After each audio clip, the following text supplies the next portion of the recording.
Santiago Penha, recém-eleito pelo Paraguai, faz uma reunião com Lula e promete uma renegociação dos termos da energia produzida em Itaipu, Brasil e Paraguai, e também uma integração maior com a América Latina, lembrando que ele é mais à direita em um contexto de uma América Latina mais à esquerda.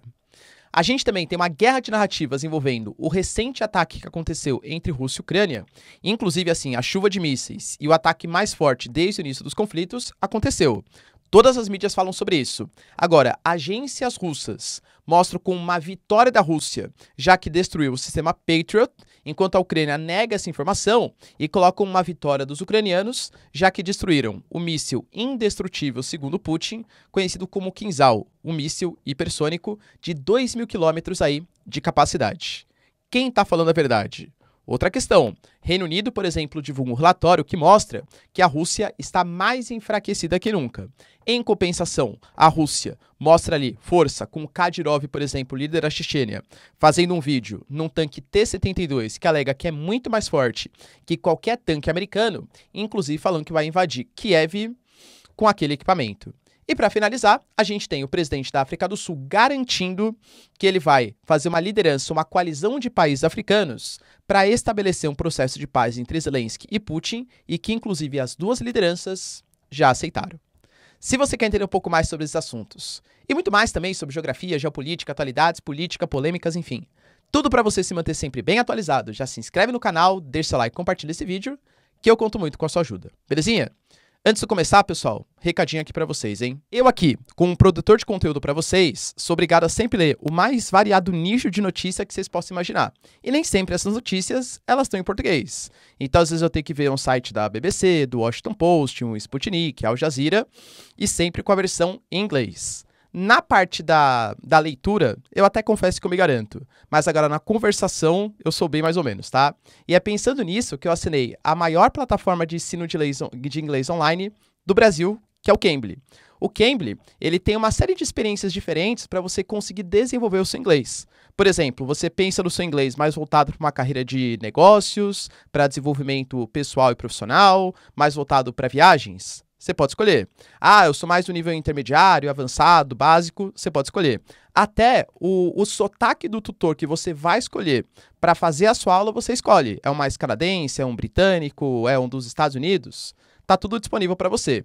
E você consegue fazer também aulas em grupo, inclusive com pessoas de vários países diferentes, ou aulas individuais de acordo com a sua preferência, no horário que você quiser. Inclusive, hoje eu fiz uma aula bem interessante com uma garota do Vietnã que vivia no Japão e com um rapaz que era filho de russos e ucranianos que vivia em Taiwan. Vou colocar um trechinho aí para vocês. Hello everyone, my name is Igao. I'm from Vietnam. Alex, I live here in Taiwan. I live in São Paulo, Brazil, and I'm a geography teacher. I teach geography, geopolitics, talk about news that happen in the world, and I have a YouTube channel that talks about geopolitics too. E pensando em como o Cambly me ajudou e continua me ajudando, e eu quero que ajude vocês também, eu consegui uma parceria bem legal com o Cambly, em que eu estou disponibilizando para vocês um cupom que você vai pagar somente R$ 68,00 por mês, galera, é muito barato, para ter acesso a 1 hora de aula por semana, de acordo com a sua preferência. Só que corre, pessoal, que essa promoção ela é relâmpago, tá? Só nas próximas 48 horas e infelizmente vai acabar. Mas se você não quer perder essa oportunidade, ó, link na descrição, eu recomendo para vocês bastante, até porque me ajudou bastante na carreira profissional e eu quero que ajude vocês também. Tamo junto, link aí na descrição, não perde essa oportunidade. Santiago Penha, recém-eleito como presidente do Paraguai, fez uma reunião com Lula e discutiu, dentre outras questões, a renegociação do preço que o Brasil vai pagar pela energia de Itaipu. Como assim, professor? Itaipu, que hoje é a segunda maior usina do mundo, só perde para a chinesa, né, de Três Gargantas, mas à época da sua construção era disparada a maior do mundo, ela produz 50% energia brasileira, 50% energia paraguaia, até porque o rio que separa, né, aqui tá a usina de Itaipu, um rio que é metade brasileiro, metade paraguaio. E o Brasil, à época, arcou com os custos da produção dessa usina e colocou como se fosse uma espécie de condicionante. Paraguai, eu arco com os custos, desde que a gente assine um contrato em que você vai ter que vender parte da energia que você não utiliza, tudo que você não utilizar, de maneira preferencial ao Brasil e, claro, um preço abaixo do que é praticado pelo mercado internacional. Já que você, Paraguai, não arcou com os custos da obra, você vai pagando essa dívida que você tem com o Brasil ao longo de 50 anos. Pois bem, né? 73 mais 50, 2023, o acordo venceu. Na verdade, vence em agosto. E já está meio que uma manobra, isso há algum tempo, claro, de tentar renegociar os termos da cessão do excedente da energia que o Paraguai não utiliza. Só que é um tema sensível para os paraguaios, é uma questão até meio nacionalista. O Mário Abdo Benítez, por exemplo, que era presidente do Paraguai, né? Quando se reuniu com o Bolsonaro, os dois tinham uma certa convergência política, uma direita mais conservadora e tal, a população paraguaia se revoltou. E, inclusive, quase que ele sofreu um impeachment por estar fazendo, segundo a população paraguaia e parte dos setores políticos, um acordo muito benéfico ao Brasil e pouco benéfico ao Paraguai. Então, vai ter uma sensibilidade nessa questão. O que o Santiago Penha falou depois da reunião com Lula? Que o acordo ele começou a se estabelecer, não será um acordo meramente comercial, segundo ele, mas será um acordo de integração. Pessoal, ele está deixando bem claro isso, hein? Que o Paraguai, apesar dele se colocar como um cara mais à direita, não vai fazer força para fazer alianças com países mais à esquerda se forem necessários. Vide aí o caso do Brasil, por exemplo, falou até que o Maduro, por exemplo, presidente da Venezuela, vai ser aceito como chefe de Estado. O que, inclusive, pode dar um indicativo que a Venezuela pode estar voltando para o Mercosul, hein? Escuta o que eu tô falando, tá? Tá suspensa, pode voltar. Escuta. Tô especulando aqui, mas acredita em mim, tá? Voltando aqui. E outra questão também, sensível, a integração, né, dessa América Latina. Tentar fazer uma América Latina mais forte, com parcerias com Venezuela, Brasil e por aí vai. Só que na questão de Itaipu, ele falou que o excedente energético que o Paraguai utiliza, fazendo parte dessa integração, claro, parte vai ser continuado vendido ao Brasil, é fato, pessoal, nem que não tivesse um acordo.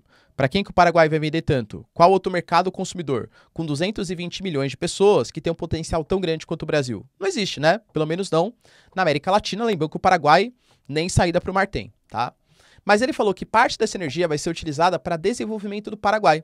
Ele é um presidente que aparentemente está com uma visão mais nacional desenvolvimentista. Ou seja, o Estado vai gastar, o Estado vai desenvolver e o Estado vai crescer. Ele fala em 500 mil novos empregos nos próximos 5 anos. O que pode dar um indicativo que, além dessa integração, essa parceria com o Brasil, o percentual de energia que vai ser vendido pelo Paraguai não vale a pena, né, ser vendido, vale a pena ser utilizado no mercado interno para desenvolvimento interno do próprio Paraguai. O que eu prevejo? Energia mais cara ao Brasil. Natural.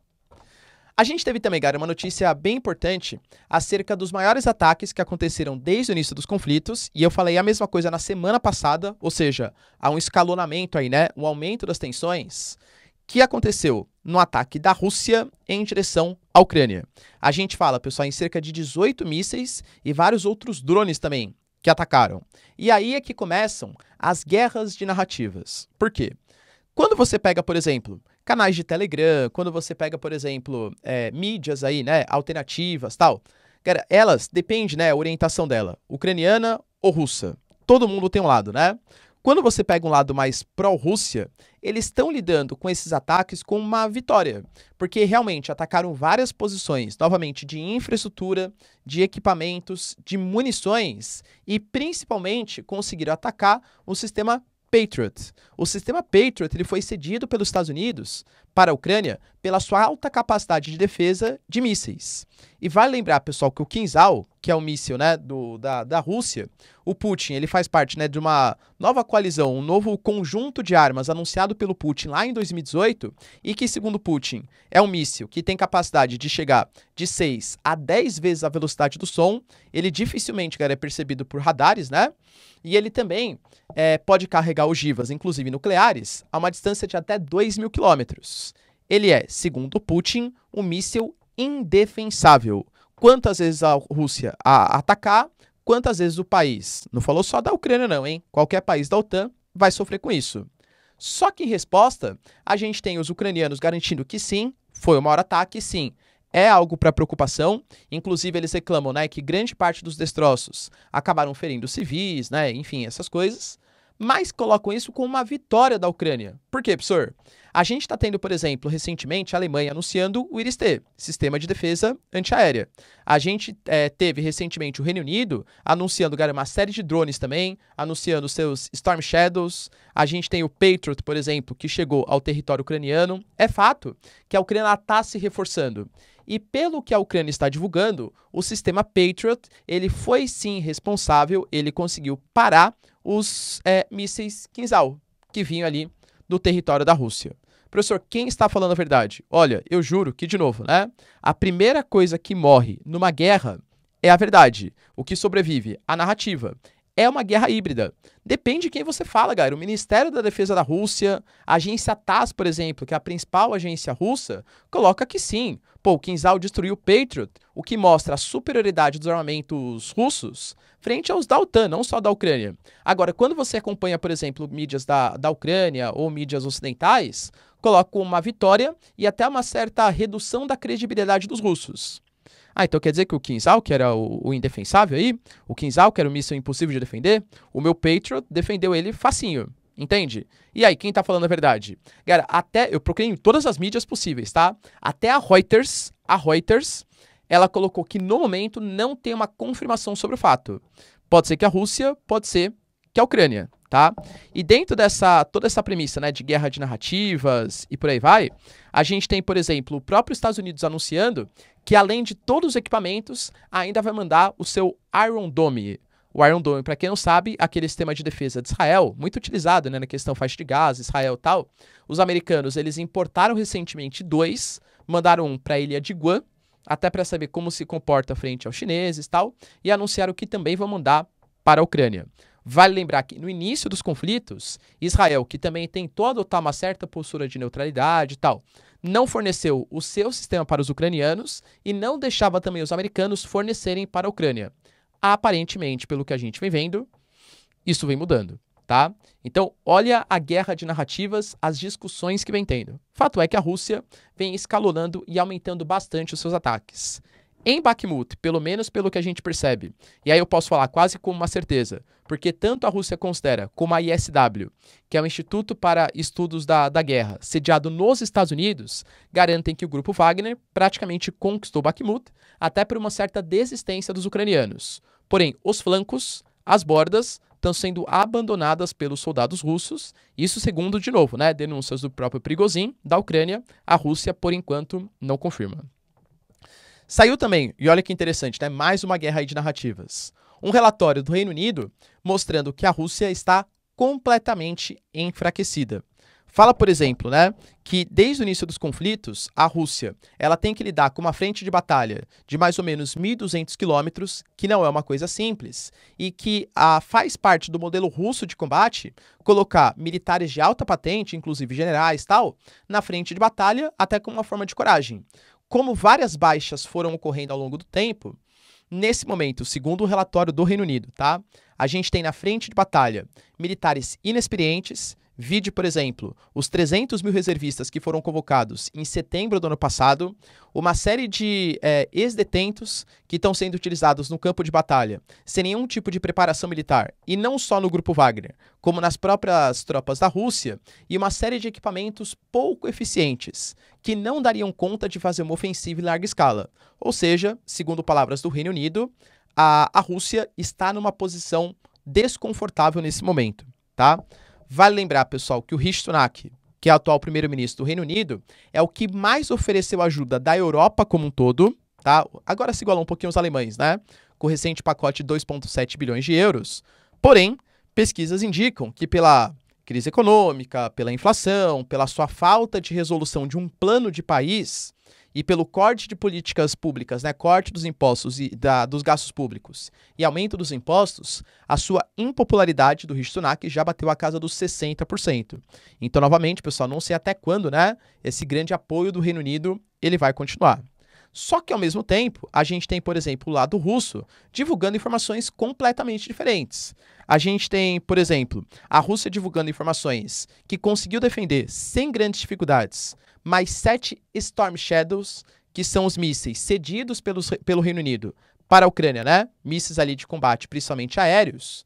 E o Kadyrov, Para quem não sabe, pessoal, Kadyrov, que é o líder da Chechênia, tá? Se posicionando, gravando um vídeo, inclusive uma cena toda cinematográfica ali, tá? Com música de fundo, uma entrada meio triunfal, tal, em cima de um tanque T-72, alegando que esses tanques vão entrar em Kiev. O Kadyrov já falou várias vezes, tá? Que a solução é matar o Zelensky. Já falou isso. Vão entrar em Kiev e que nada nem ninguém pode deter as suas tropas. Inclusive garantindo que o Abrams, porque para quem não sabe, pessoal, o Abrams também tá chegando, tá? Vai entrar pela Alemanha, alguns militares ucranianos vão ser treinados para utilizar o Abrams, e aí sim vai para frente de batalha, segundo previsões dos Estados Unidos, no final do outono deles, hein? Então, vamos colocar, pelo menos mais uns 6 meses, 7, 6 meses aí, tá? Que deve ser o tempo, uns 6 meses, que deve ser o tempo que o Abrams vai ser colocado na frente de batalha. Kadyrov falou, pode vir, Abrams, pode vir o que quiser, nós somos muito mais poderosos. E aí, galera? Quem tá falando a verdade? Você acha realmente que o Kinzhal, ele é indestrutível ou o Patriot conseguiu defender esse míssil hipersônico? Deixa aí nos comentários. Inclusive, galera, pra quem tiver uma fonte, assim, mais confiável do que aconteceu, confiável 100% nada é, né? Convenhamos, tá? Mas deixa aí nos comentários que eu vou dar uma lidinha e até posso fixar também o seu comentário, que acho que a verdade, pessoal, agrada a todo mundo aqui que curte geopolítica no canal, tá? Tô expondo os dois lados pra vocês e confesso que no momento a gente não sabe a verdade. E para finalizar, galera, notícia importante acerca de uma declaração do presidente da África do Sul. Tô falando para vocês do Cyril Ramaphosa, né?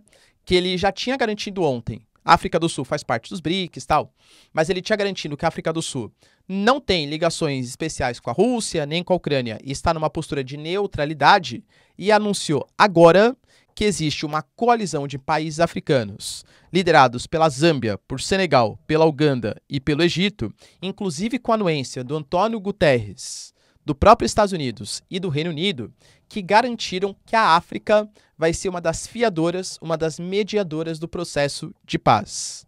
Segundo o presidente da África do Sul, ele já telefonou para o Putin, já telefonou para o Zelensky, os dois aceitaram a proposta e nos próximos dias a gente vai ter uma negociação mediada pela África. Na verdade não África, né, mas pelo conjunto aí de alguns países africanos. Professor, você acha que pode dar uma coisa? Que nem eu sempre falo. Acho que não pelo momento do conflito.